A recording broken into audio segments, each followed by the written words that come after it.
This episode brought to you by Stamps.com. Why go to the store to get stamps when you can have them printed right at home for your convenience?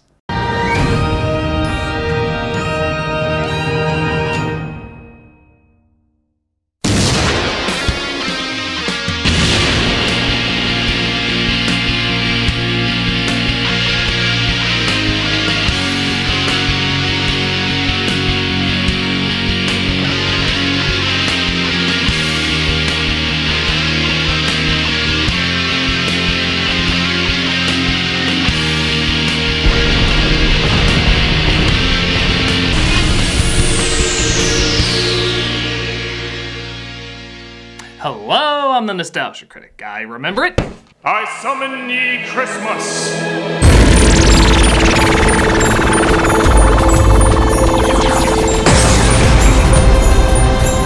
Ho, ho, ho! There, I did a nice little Christmas intro and nobody got hurt, no worlds blew up or anything, everything is good. I don't hear that. I don't hear that either. Whatever it is, I'm sure it had nothing to do with my Christmas intro. How is that even possible? Anyway, let's talk about live shows. Since pretty much the dawn of television, live shows have been a very regular thing. But they've had a bit of an explosion these past 5 years. Shows like The Sound of Music with Carrie Underwood, Peter Pan with Christopher Walken, and The Wiz with Queen Latifah have been raking in big numbers for NBC. Clearly because they were good, right? Oh, yeah.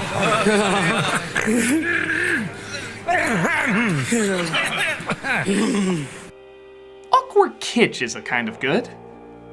Not wanting to be left out of the musical equivalent of dogs playing poker, Fox decided to throw their hat into the ring with Grease Live with Vanessa Hudgens and the Rocky Horror Picture Show with Laverne Cox. The specials apparently did well enough to warrant what Fox was hoping to be the crowning achievement of hokiness, because Lord knows we haven't made it hokey enough already, A Christmas Story.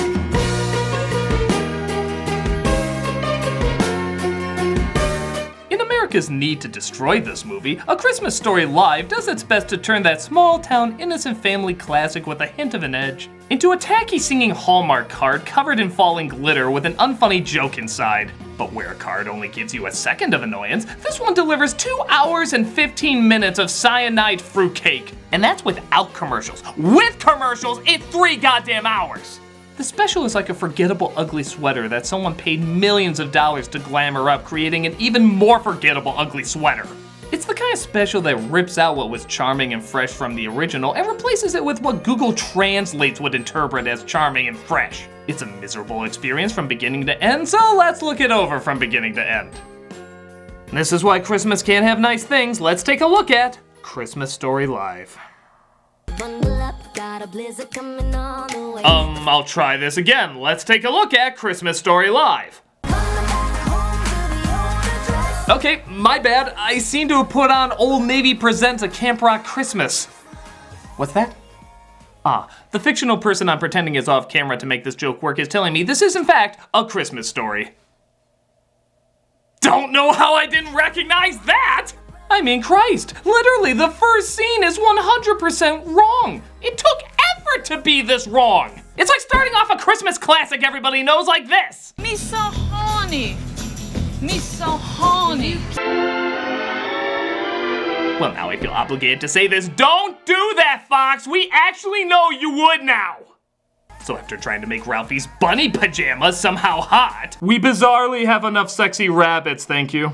Something kind of resembling A Christmas Story finally starts. And at first, I will admit, it is impressive to think this is all done live. The shots, the visuals, the movement, the timing, this would all be difficult to do on its own, taking out that you have to get it done on the first take. But sadly, it's narrated by an actor who's known for giving a performance like it's his first take. Matthew, he was good in that one thing, Broderick. Broderick's entire performance is the most constant reminder that this is live. Because he's so incredibly awkward that you swear rather than creating emotion first and racing against the clock second, he's racing against the clock first and creating emotion never. I had renewed reasons for optimism. Santa was on the case. I'd heard a lot of no in the past 3 weeks from no less than Santa himself. Lake Michigan was so polluted you could run halfway to Milwaukee before you sank to the bottom. Here it is, the house on Cleveland Street. Ah, Higbee's, the high water mark of the prequel Christmas season. Everything he says is like the flower shop scene from The Room. Any human feeling accidentally entering the equation is clearly an indirect byproduct. For months I'd been thinking of the Red Rider and nothing else. Now here it was, the real thing. That's a lot of shit. Maya Rudolph plays Ralphie's mom, and Ralphie is played by Andy Walken. No relation to Christopher Walken that I know of, yet somehow he still inherited every one of his scary faces. Don't seem desperate, or you're done. Okay, before I go too harsh on this kid, he is a kid and he's still learning, and to his credit, he's been in a lot of other stuff. Movies, a steady gig on a TV show. I legitimately hope his talent grows and he has a nice long career. But when you put that kid in eye-warping glasses with frames so black even Tim Burton would say too dark on a live show where you can't always get the best lighting, flattering camera angles, and you're encouraged to come across big and silly, unchecked, that kid can be terrifying. Look at the way the shadow hits his eyes. He looks like Harry Potter turning into Gollum. Did you know the same director of A Christmas Story also directed Black Christmas? You would if he put these shots of that kid in both of them. Okay, well, let's hope his singing can balance things out. Then there's Mother. She can be tough. I'll drop a couple hints. He's really good and the kids are all right. Anyway, he's just a little boy. What's Broderick's excuse? That's right, boys. Take it from me. Me, if you want to keep your homestead free of villains, I give you Old Blue. Oh, one of these days the Blue Fairy will come and make me a real actor.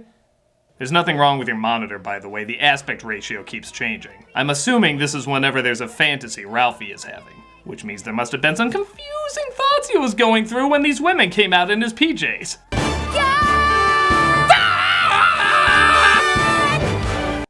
Okay, look kid, I really hope one day you can look back and be like, remember A Christmas Story Live? Wasn't it funny how much that didn't work and I didn't belong there? But now I'm a huge star making millions and everybody loves me. Ha ha ha. I can look back and laugh now. It's funny. Ha ha ha. But for right now,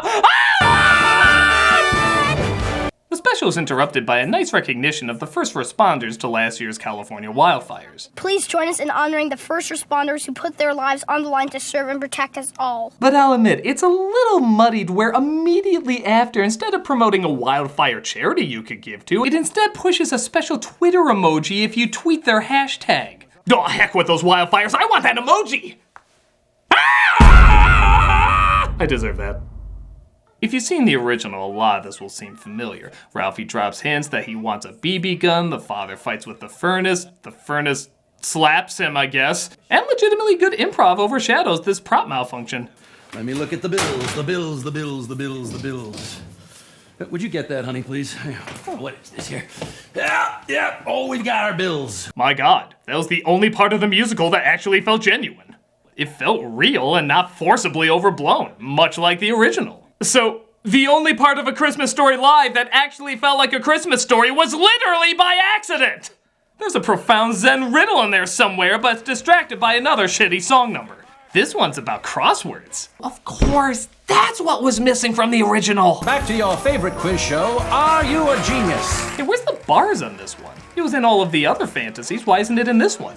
Are we supposed to assume this isn't a fantasy and there's actually a game show going on in his kitchen? About as much as Broderick's line delivery here isn't the loudest cry for help this musical can muster. With Rinso, it's easy to pretend everything's fine. Production denial never felt so benign. Tinkerbell's pal, forever a boy, Peter. Peter. Yeah, 3 letters? Yeah, Peter, Piper picked a peck of pickled peppers. Peter Ilyich Tchaikovsky, that's not gonna fit. Yeah, he's definitely gonna win with that encyclopedia knowledge. Here's the intro to the Bullies, and again, listen to the original narrator, the author of the book, talk about these people as if they were real compared to a professional, world-famous actor who does this for a living. Farkas, what a rotten name, staring out at us with his yellow eyes. He had yellow eyes, so help me God, yellow eyes. Scott Farkas. Even his name sounded mean and dirty, and Farkas had yellow eyes. I swear he did. But to be fair, Broderick got paid a lot of money to do this, and the author only did it because he wanted to. When you're a witch.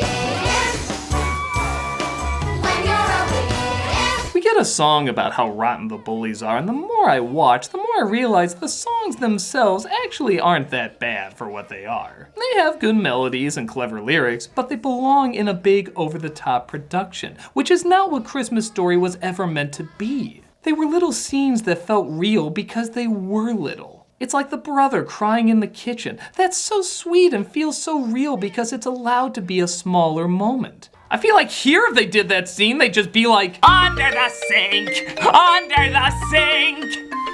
But they make up for that with comic gold like the teacher, played by Jane Krakowski, being obsessive compulsive. Our first activity of the day will be...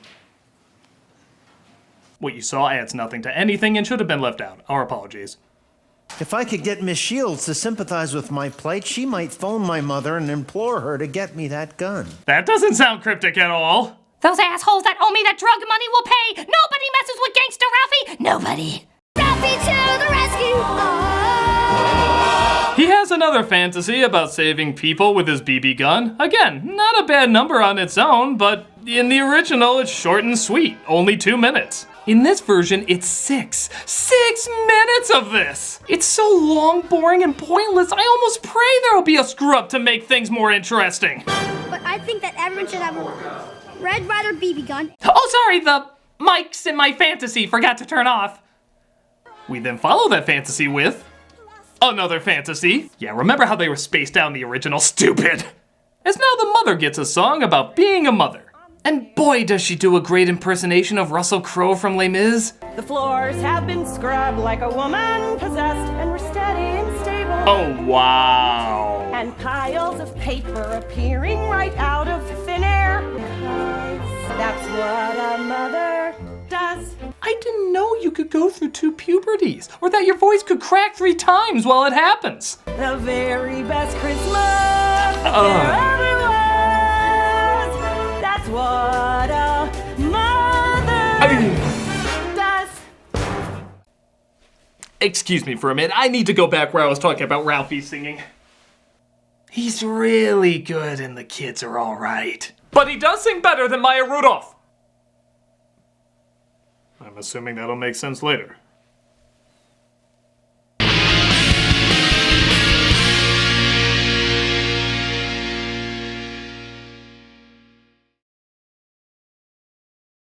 If you're like me, then you're my clone and you've escaped and you can't make it out there on your own. Come home, Doug number 2, come home! And you also hate going to the store to get stamps. It's one of those little inconveniences that kind of gets annoying, but luckily you don't have to anymore. You can just get them online with Stamps.com. With Stamps.com, you can access all the services of the post office right from your desk. It's available 24/7 and you can buy and print real US postage stamps for any letter or any package. It's super easy, you just click, print, and mail.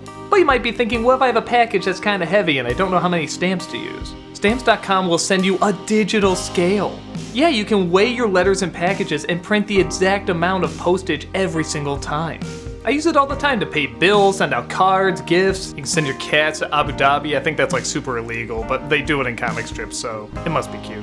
Look at him, he looks so relaxed. He needed a vacation. It's a super convenient and easy way to handle your mail without any hassle. And right now, if you use the word nostalgia for this special offer, you receive a 4-week trial, including postage and a digital scale. So don't wait, go to Stamps.com.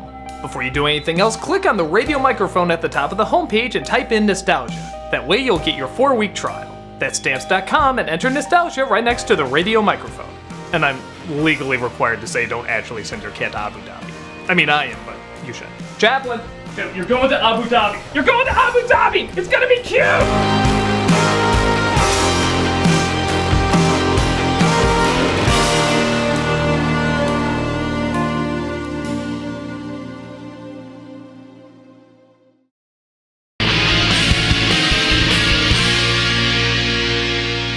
So the father gets a letter saying he won a major award from a contest. As you probably remember, they build up this joke the entire day as to what it could be, or it just comes immediately after the letter. Then what the hell is the point of the letter? All right, boys, haul it in. Yeah, what is it? Beats me.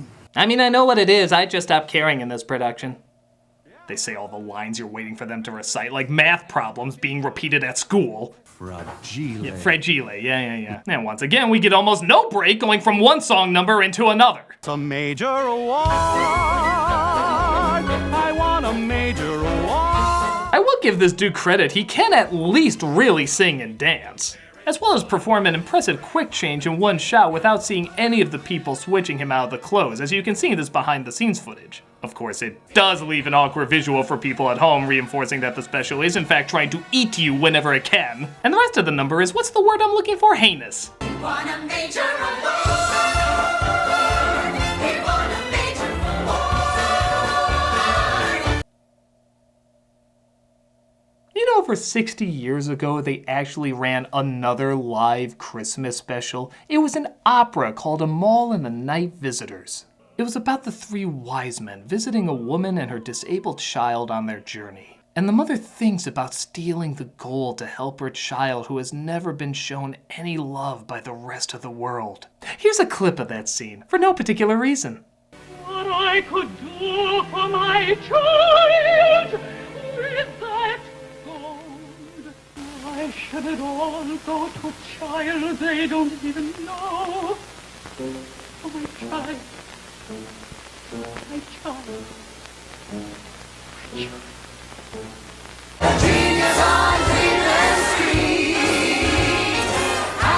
God, I hope you feel as dirty as I do. They go to a Christmas tree farm owned by Ken Jeong, who in Czech can be funny, but in something like Christmas Story Live? Tall trees, short trees, green trees, pastries. Just a little Christmas tree humor. Well, it's no deep wang, but few things are. Thank God.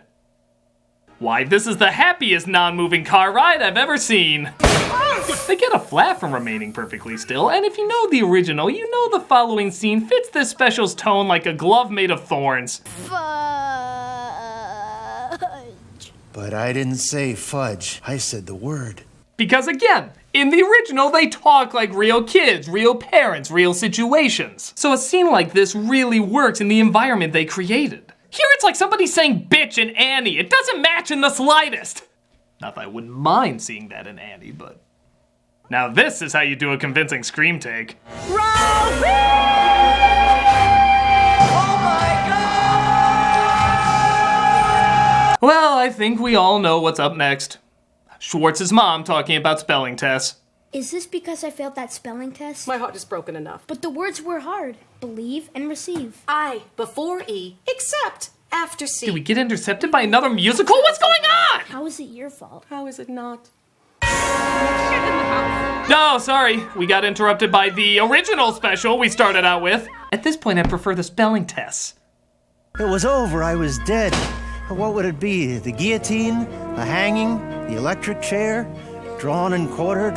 Water torture? Yeah, you really sound concerned, Broderick. You talk about different ways of being killed like you're picking out nuts. The guillotine? The hanging? The electric chair? What should I choose? The peanuts? The cashews? The almonds?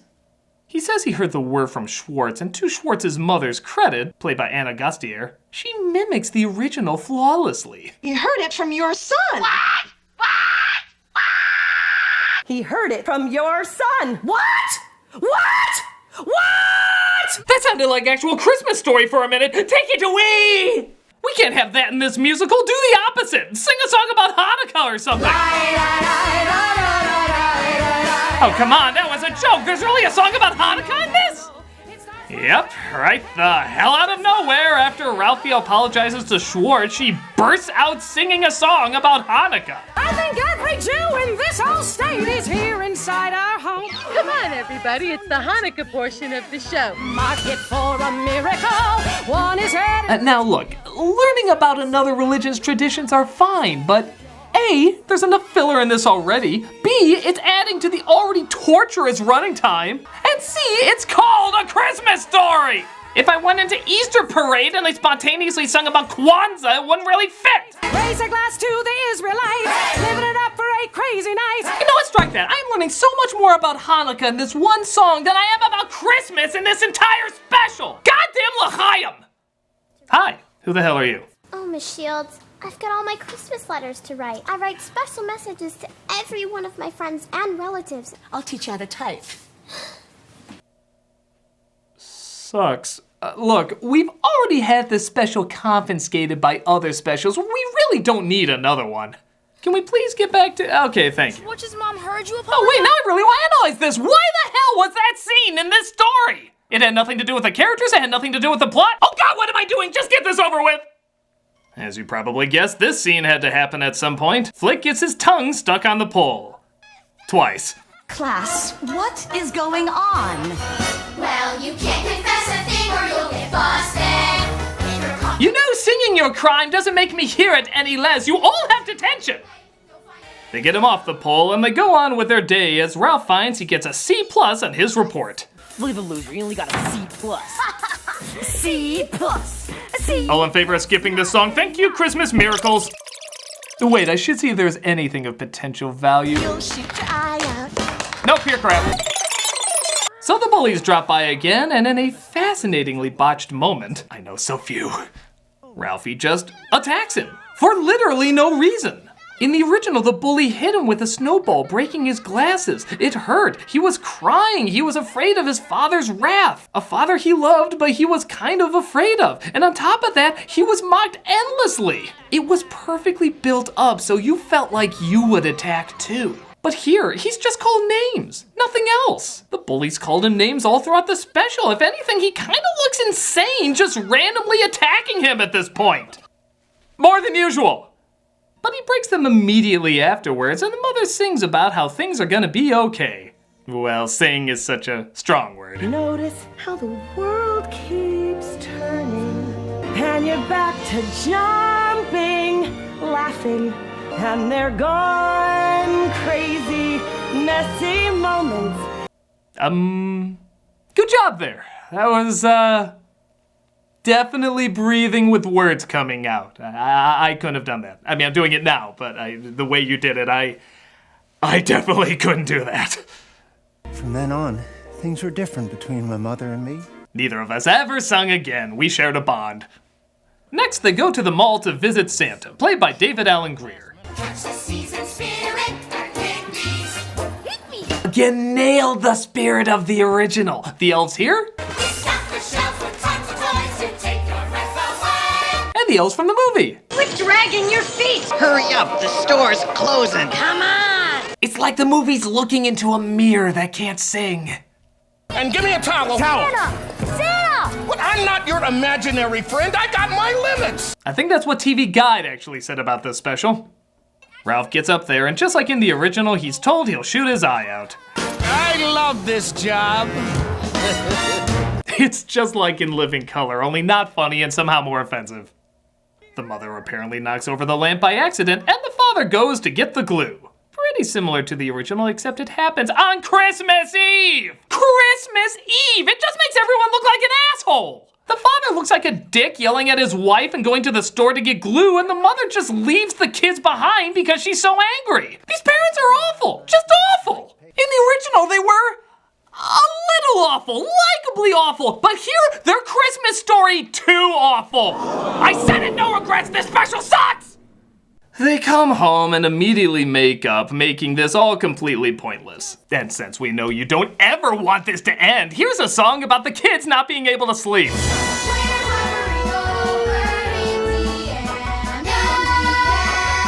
You know what this scene needs? That yak from that Ren and Stimpy episode that goes completely insane. He'll come swerving down the hill, catch the curve around the middle. Shut up! I can't stand it anymore! All the time! Singing! Why won't he stop? Christmas morning mercifully comes as the last 20 minutes is pretty much a line-for-line reenactment, replacing all the charm and joy with a possibly drunk Broderick. I knew that Santa and his reindeer had already left. My old man was one of the most feared furnace fighters in all of northern Indiana. That I was not only perpetually 4 years old. Oh, my eye's okay. If Schwartz and Flick ever saw me, or at least that's what I kept telling myself. How did they never do another Inspector Gadget with him? I know I'm picking on him too much, but a lot of people really do underestimate the passion of the original. So, once again, here's the author, a guy who made his living writing, giving acting a shot, against a highly paid Hollywood actor who does this professionally. My eye's all right. The BB must have hit my glasses. My glasses? Oh no, where are my glasses? Few things brought such swift and terrible retribution on a kid as a pair of busted glasses. Well, the BB must have hit my glasses. My glasses? Oh no, where were my glasses? Nothing brought such swift and terrible retribution on a kid as a pair of busted glasses. Can you believe the Lion King invited James Earl Jones back, but not me? Weird. Like the original, he pretends an icicle hit his eye and he gets to keep the gun. The dogs eat the turkey but forget to take the tablecloth, so the father makes up for that. There you go. And they go to the Chinese restaurant where, prepare yourself, there's an actual funny joke here. Deck the halls with boughs of holly. Fa la la la la la la la la. Oh, I wasn't expecting that. What were you expecting? I don't know. Damn it! That means I have to say I laughed once in this!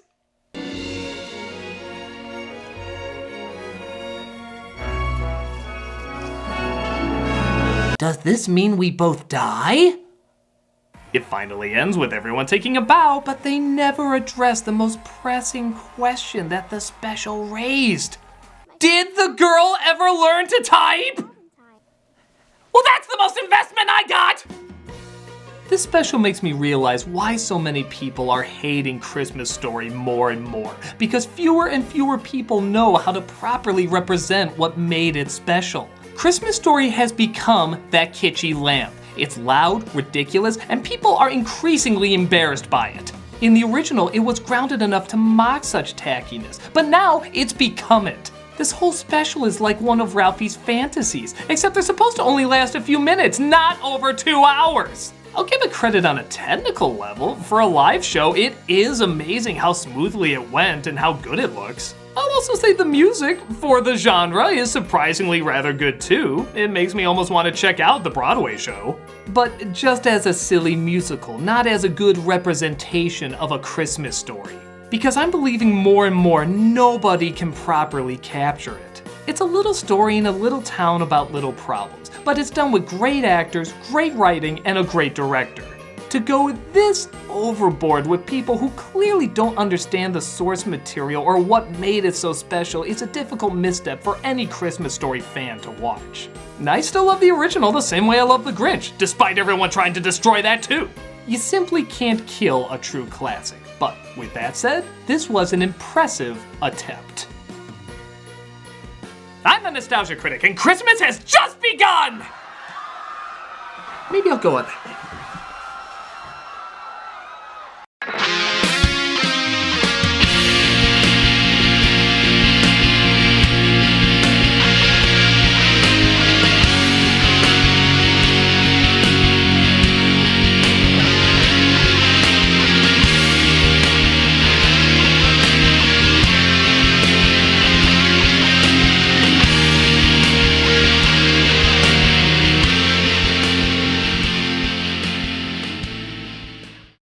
My glasses.